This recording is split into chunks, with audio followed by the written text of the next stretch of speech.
Greetings, community, and welcome to Entropy in Comics.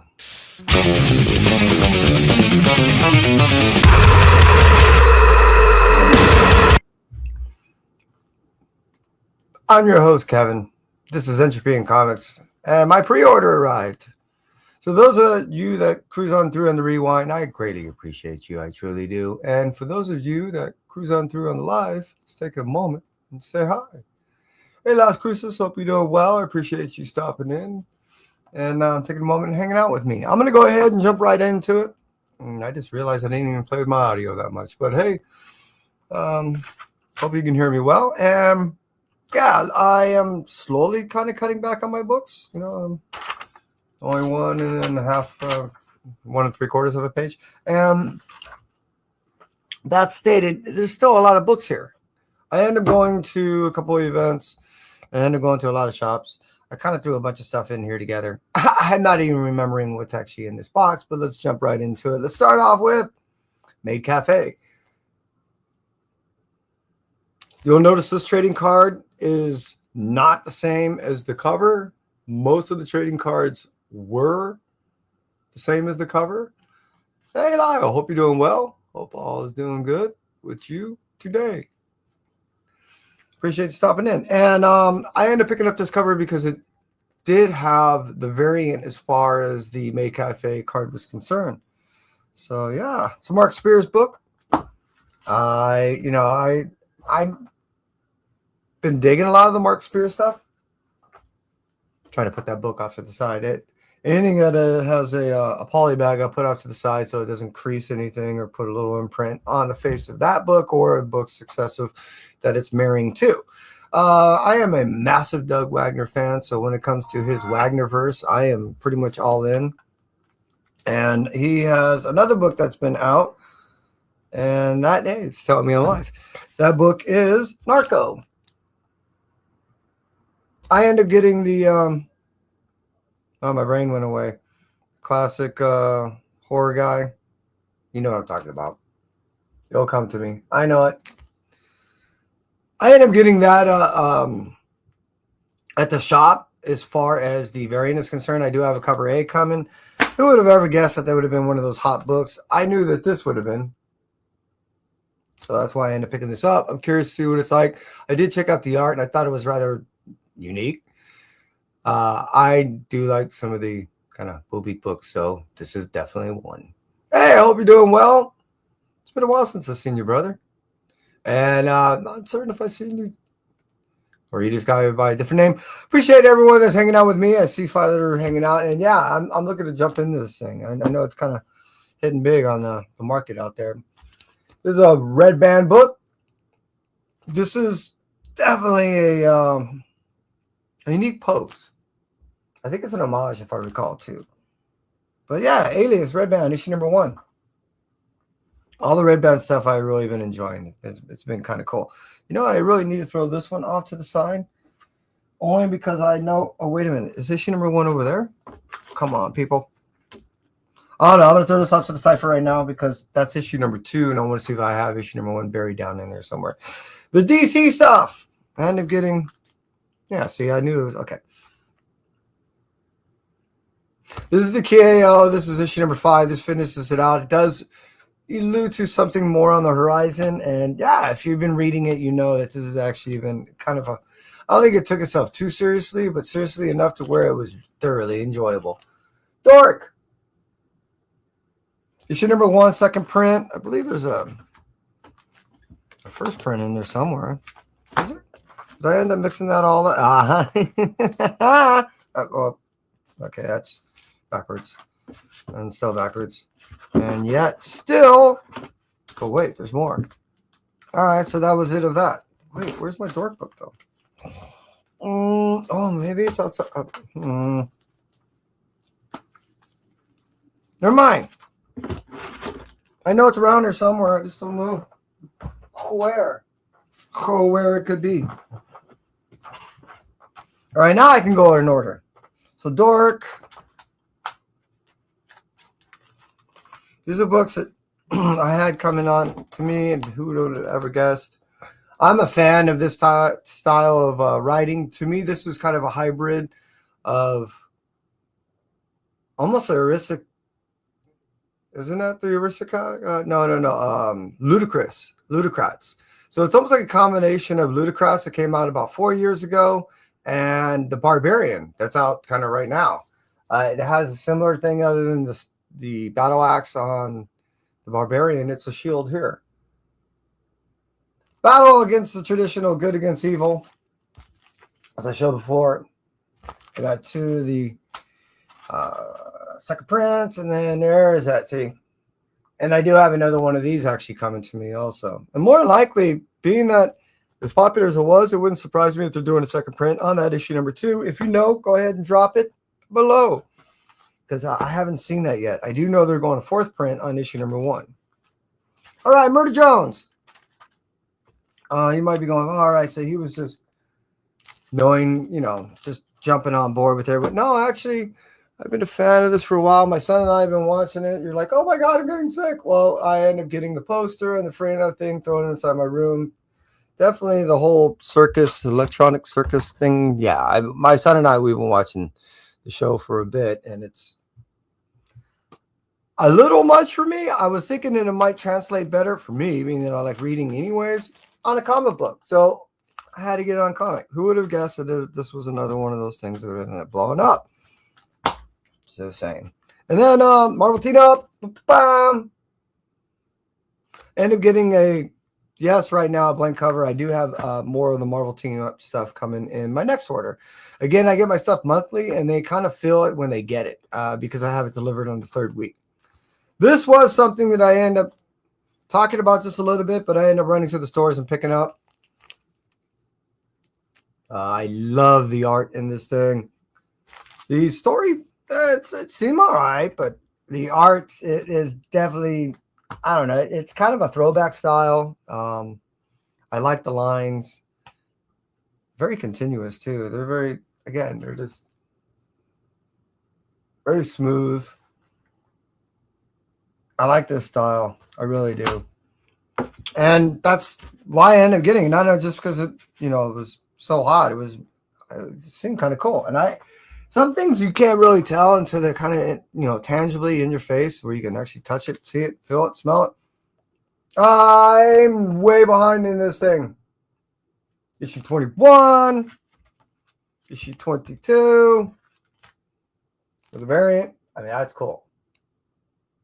I'm getting all the McFarlane things. Those whole toy variant things, they are pretty cool. This finishes out for Spider-Man New York. I end up getting this not only because I do like the New York character, but look who's writing. I had to get an Eric Larson book to where he was writing and not doing the art. I thought that was not only cool, but being that it was doing back for Marvel, just saying. Amazing Spider-Man Annual. As I mentioned before, I'm just a wee bit behind. I can't wait to get into all this stuff. And I do have, see that right there?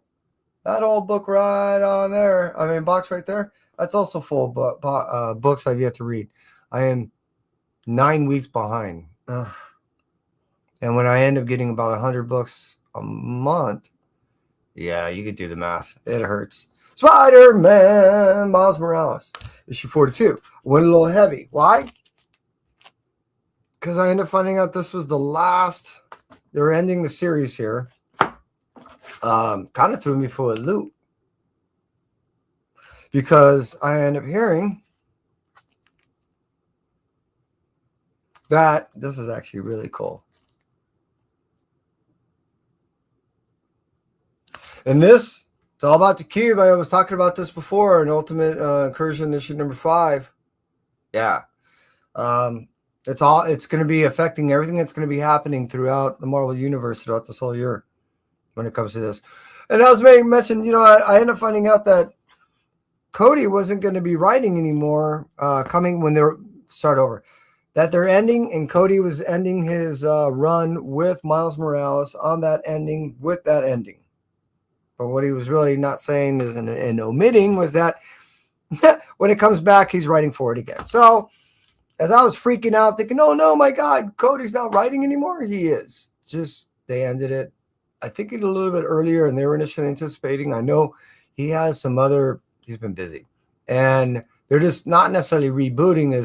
This is the whole next stage, as I was saying, about this ultimate effects from the Ultimate Universe in mission number 5. So I believe that they're planning and getting all that together before they launch, so they're not waiting on the book to come out for us as readers, waiting on the book to come out. All in, Spider-Gwen, Go Spider. Issue number 7, and like I keep saying, I've been trying to put this thing down. I've been enjoying it. I can't help it. Hopefully soon on the next arc, at the end of this arc, I'll be done. And then they'll probably tease something really cool again. Wolverine, issue number 14. I've been loving this whole Ultimate stuff, and like I said, I'm so behind. I can't wait to get into that. Ultimate Endgame, issue number 2. Just read issue number 1 the other day, which I thought was actually kind of cool. They, with the success of the Ultimate stuff, they're trying to now, being that it wasn't supposed to be ongoing as long as it was, they're now trying to milk a cow that was supposed to be dead almost a year ago. Ultimate Spider-Man 24, if I remember. Just a bam. Variant time. Yeah, I really been enjoying this series. It's been just awesome. Like I said, the Ultimate stuff has been ultimate. And what it's been doing is getting a lot of demand for more Ultimate stuff. So I'm interested to see if the beginning of next year they end up doing another reboot after the Miles stuff happens and the effect of the Incursion stuff happens. If that puts us back into position, they can bring back some of this Ultimate stuff. Venom 254. This finishes it out with the whole red band. Ultimate Zombie. No, Ultimate. I'm just so zombie. I mean, Ultimate out. Marvel Zombies, issue number 5. This finishes out the 5 series mini. Lips are not cooperating. And I really been thinking it's kind of cool how they've been tying in Null to all this. Along even with the Godzilla stories. Null's making this big comeback, and I'm digging it. You know, any and every way they can go ahead and write him in, I'm in. Speaking of which, Red One, loved it. Can't wait for issue number 2. Oh, yeah. This is one of those poly bags. Got to put it outside. Glad you're keeping me honest on that over there. All right. Hulk. Did I get more than one of those things? No. Oh, it was issue 4. I went heavy. This is where we end up seeing everyone looking for Banner going, what the hell? We have a Hulk on the rampage and no Banner. What they really also don't know is Hulk's been possessed and this is kind of being controlled, much like he was a Starship, but by someone else. And everyone hated that series when Donny Cates wrote it, but everyone's loving this one. Interesting. Sorcerer Supreme.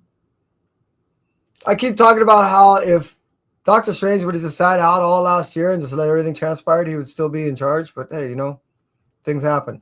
And now we get this battle, which has been really awesome. And I also get an artist I really dig. I love Jared. I love Chang's stuff. I started to say Jared. Bernard. I love Bernard's stuff. And, you know, now that I get to see him in another book, and he does so good with the Strange and Supreme stuff. So just saying. Speaking of which. Yeah, he's now teamed up with, what was it, Angela, and he's in a totally different fight. Where we've been seeing Doctor Strange in the past year is very displaced and in realms in which that he's never seen before or actually encountered its magic before, and it's been thoroughly enjoyable for me. Spirits of Violence. This finishes out the series. I am a massive Sabir Pirzada fan.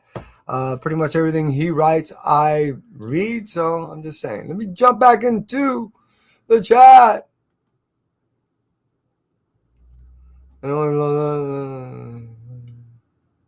Yeah, I actually did sell a few. Just saying. I had a bunch. I already knew, you know, it was going to do its thing. Just saying. I highly recommend checking out the series. It's part of the whole, what was it, Electric Circus thing. The team, I believe, is from Australia, and they do a lot of digital art. Hyper vibrant, just Pretty gnarly. And Murder Drones is a story about killer robots after like a post-apocalyptic world. And now they're after sentient style robots. They're on a mission. How you doing? All is well, K-pop. Katie, I end up seeing a bunch of your shows. I don't always get to say hi, but I really have been enjoying the pretty much every artist and creator interview that you do, and I appreciate what you do for them. It's pretty awesome. Yeah, you know, well, really what it was is during the time they were doing the Ultimate, they weren't entertaining any ongoing series, and they didn't expect the series to hit. It was a call by Marvel internal as far as, you know, when you walk down the halls, and they couldn't kind of undo it. So when it came to Hickman and a few others, they were kind of blindsided. They didn't even realize that we mean we're not doing this for a while. They're like, nah, man, this was actually only supposed to be like a 12-issue maxi. But the way you set it up and now you're pulling it out, we'll set everything up as like a 2-century deal. Each century represents a year. We'll go in that, you know, and then 24 months, 24 years, so forth. It just worked out that way. It does and it doesn't. It really depends on, you know, I mean, I'm not a literary genius and I don't have a whole lot of critique. So for me, I guess my bar is really low.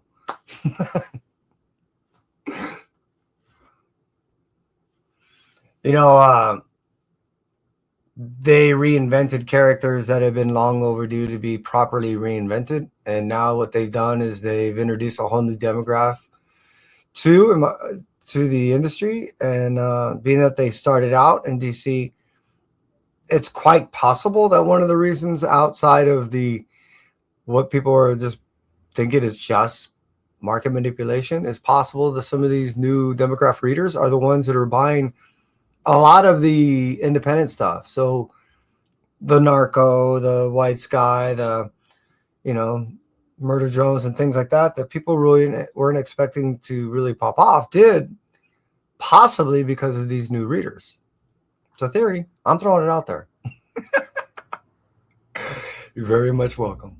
Hey, let's jump back into it. All right. Hey, Black Cat. I really been digging it. I'm a massive Black Cat fan. Anybody that goes ahead and gives me a strong female character in a storyline, I'm grateful and appreciative.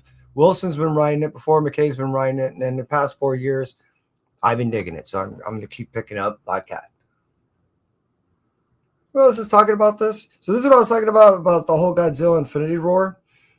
Jerry Duggan is just writing in the whole story with this, and it's been cool. I'm just saying, the whole Magic and Colossus thing. This is my son. He's really been playing a whole lot of Marvel Zombies. He's really been getting heavy back into this character. So he was like, "Hey, you buy it?" I said, "I buy it." "You read it?" He says, "I'll read it." "You buy it?" I said, "Sure." The end. But all right. I mean, I read issue 1. I went, okay, I'm in for issue number 2. Once I end up buying something, I end up buying the whole thing. And then if I don't like it, I take it back to the shop, and they give me some type of little store credit. Works out for everybody. Nice house by the sea. What we've been getting is a full-on invasion from the nice house by the sea over to the nice house by the lake. If you're unfamiliar about that nice house by the lake or what's happening by the nice house by the sea, it's another Tanyan type storyline that what we're getting is, I guess the quickest way is favoritism from an alien picked out a few group of people to survive Earth's peril. And then after it was sanitized, yeah, there's like a small group, which originally was thought was just going to be one group. Turns out there's multiple. I think this is actually a thought experiment, and I'm curious to see if it was just a few people being manipulated and believe that they're. Yeah, it would be interesting because it could be psychological purely. If you're going to get a killing joke, you either get the original or, in my opinion, you can go ahead and get a blank. So you can have someone draw a nice killing joke. Oh, I can think of so many bad puns. Boss battle. I not only got a couple of the cover A's. I'm a a fan, and I like the stuff that Jeremy Adams does. But the fact that they end up introducing every single one of these franchises from so many different ends of the earth, seemingly, and putting them all in together in this book was just awesomeness. I also did, on the opening of that book, meaning on the release day, I ended up going to one of my local shops and had not only Jeremy sign a couple books, which is my monthly pre-order, so obviously you couldn't sign these, but I had Patrick Horvath signed, so I have these actually double signed, which I'm very grateful to the two of them to do so, and I'm looking forward to not only seeing them once again, but having them sign the rest of my books. I am a self-proclaimed signature slag. We have Absolute Batman issue number 17, along with the puke cover. Look at that. Isn't that awesome? Puking it out there. My dog's asking me to be let down from the bed and let outside.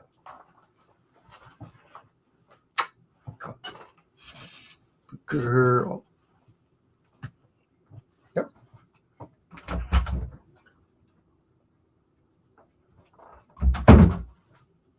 All right. Now, if I can only get her to clean herself up, that'd be awesome. Just clean that. Space Ghost, issue 8. David Papos has been doing a magnificent job in the story of this. This was once just a buffer between cartoons. Really had no substantial storyline to it that I was aware of. But the one that David gave to this storyline is just amazing. And it's thoroughly enjoyable to read because it went from nothing to something. And now I'm looking forward to it considerably more than fast forwarding it when I was looking for another cartoon to happen. I'm just saying. Twilight Zone. This is one of the most iconic origins of the anthology stories that there is out there. I am a massive Twilight Zone fan, and it just brings back so many memories of me waking up on New Year's Day and turning on my local station and just watching it for hours. Did I mention I'm a Noir fan? You put Noir stuff with Muppet stuff, and yep, I'm all in. Speaking of all in, I've been reading the whole Win story since issue number 1. I dig Tanyan stuff. The best way to think of it is it's a fantasy story of a kingdom that once shunned its people, and anything that looked a little different from what was considered conventional and as far as looks. And now that everyone has to band together, which tends to be the way to go ahead and fight off true evil, all those prejudices go away. I really dig the story. I love the message, and I know we're winding down because this is what I think volume 4 to the storyline, or 3, and this is it. The Power of the Blood is it, to my knowledge. And I think there's one more issue. I think it goes to issue 8, maybe 9. Youngblood, to those of you that remember the days of yore, Rob Liefeld launching the Image company along with McFarlane and everyone else. What was it? I have books. I have memories. Danny Mickey, Rat Moon, all those guys. Chap. He wanted to go ahead and not only re-release these books, but ultimately what Rob's trying to do, which he will be doing in the next, I think it's by, I don't know if it's May, is he'll hit issue number 100 Legacy on his Youngblood, and that's what he's been looking and working towards. This book kind of blew up. The first, 7 issues before, and who knows after if it'll do anything, but this book in particular blew up. I love this Bug War story. Jason Aaron's doing a wonderful job on this kid grappling with the idea that his father has died in the pursuit of his passion of protecting bugs and researching bugs, and he's learning more that it wasn't necessarily what the death of his father was. And in my opinion, I don't think, if I recall, I don't think his dad is dead. I think he ended up finding him. Kirkman can't do no wrong. And with Skinbreaker right here, and with the art in this, Yeah, Finch has just been doing a magnificent job. I've been hearing this took something like 6 years in the making or something like that, as far as the art was concerned. As far as putting together the storyline and I guess working with Kirkman to further refine the overall concept into practical, what I'm holding my hand, tangible book. I guess was something crazy like a decade. I would love to be able to talk to Robert Kirkman about this. But this is a phenomenal book. This is, if you're into the whole barbarian style storytelling and you want something on next level, yeah, Skinbreaker. G.I. Joe. We're getting full on crossovers between G.I. Joe. Did I just go backwards? Did I go from 17 to 18? All right. So here's 18. That was 19. G.I. Joe and Transformers. They're no longer necessarily independent from one another. They're definitely codependent upon one another's storyline to go ahead and properly tell a encompassing storyline of what's going on in this whole Energon universe. With Void Rivals, right? Yeah. Telling the,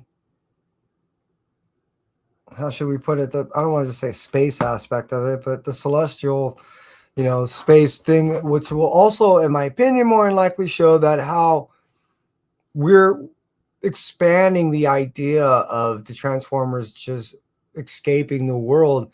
We're understanding that it was more of a venture of, I guess, just understanding the expanse of our universe, and then where they not only reside, but where they can redevelop. It doesn't matter if we're talking Decepticons, Autobots, or in the case of Void Rivals, something a little bit different. So yeah, I'm looking forward to how they're going to go ahead and make their introduction to the Transformer and G.I. Joe aspect of the storyline. Geiger. I mean, massive ghost machine. I know it's all blurred out right now, but yeah, Geiger started it all, and I can't get enough of that whole universe either. I'm just doing it all. I am a massive Tony Fleeks fan. What he's doing with Trish and Tone Rodriguez in this feral universe is sick, sad, and fun. I'm always, much like the way when you used to read the old Walking Dead, because you get so attached to some of these characters that you're just always in fear that they're going to go away in the worst possible fashion. And yeah, it keeps me reading. I ended up getting 2 of these because when I saw the swastika, I'm like, oh man, people are not going to dig that. I think that, yeah, I might as well get 2 of those. People are not going to like that. I've really been digging capes, and now that they're reintroducing this aspect and expanding into the overall Invincible universe because they're bringing it back, I'm digging that they're hitting all the little niche aspects of it, because when it comes back, it's just going to be bigger and better than ever. I mentioned I'm totally digging what Kirkman's doing the late. I mean, come on, seriously. We only got a few books left. We're almost there. World Tree issue number 18. This has been a story in which I don't want to happen. It's almost something right out of that whole Black Mirror thing. And yeah, it's a little too scary to consider that a dark web was never something to be invented. It was always something there. We just discovered it. And then by its discovery, also allowed it to penetrate our own tangible universe. That's scary. Department of Truth. I'm liking how this storyline's developing. Anybody that started out like I did was just kind of looking for some neat, entertaining conspiracy series style storyline. This has gone far beyond that. Department of Truth was at 35. It is now 5 years deep into the storyline, and I'm digging it. I know the math doesn't come out right with it, but he's been a little slow. And finishing it off with Exquisite Corpse. Want to say this is issue number 8. Can't recall. So I'm going to do a little look. Wow, way off. Issue number 10. I was a little pedoed because My pick got taken out. My pick was Recluse. Yeah, poor Recluse. She got taken out. That's it. I bet you that was issue 8. That's why I'm so fixated. That was my monthly pre-order. As you see, I got another month behind me that I showed last month, and now I can put all this stuff together and log it in and finally read it, because I'm almost catching up on my reading. To those of you that cruise on through,